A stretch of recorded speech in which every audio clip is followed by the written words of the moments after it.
मोहम्मद शुएब बिन Mohammad Shah Nawaz, UP Saharanpur India से आप सवाल करते हैं, मुफ्ती साहब मेरा सवाल ये है कि जब फजर की नमाज नींद की वजह से रह जाए तो नींद से बेदार होने के बाद अदा करने का तरीका क्या है?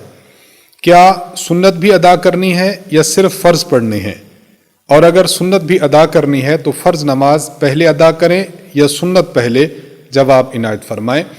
अगर कोई शख्स सो रहा था और सोते सोते उसकी नमाज चली गई है, जब बेदार हुआ देखा कि सूरज निकल चुका है। अब सूरज निकलने के बाद तकरीबन 10 मिनट बाद या 15 मिनट बाद वक्फे से इस शख्स को चाहिए कि नमाज अपनी फ़जर की क़ज़ा करे। क़ज़ा का तरीका ये है कि पहले 2 रकत सुन्नत पढ़े, सुन्नत पढ़ने के बाद फिर 2 रकत फ़र्ज़ पढ़े। तो क़ज़ा करते हुए पहले सुन्नतें पढ़ लें और उसके बाद फ़र्ज़ नमाज की क़ज़ा कर लें। तो इस तरह इस तरतीब के साथ आप फ़जर की जो नमाज क़ज़ा हो चुकी है उसको अदा करें। अल्लाह ताला से फिर अपनी इस कोताही पर इंसान को माफ़ी भी मांगनी चाहिए कि या अल्लाह बस मैं नहीं उठ सका, ये मेरी ही कमी थी, लिहाजा अल्लाह ताला आप मुझे माफ़ फरमा दें। तो इंसान के ज़िम्मा से ये नमाज का फ़रीज़ा भी साक़ित हो जाएगा और साथ साथ एक इंशाअल्लाह गुनाह भी नहीं होगा।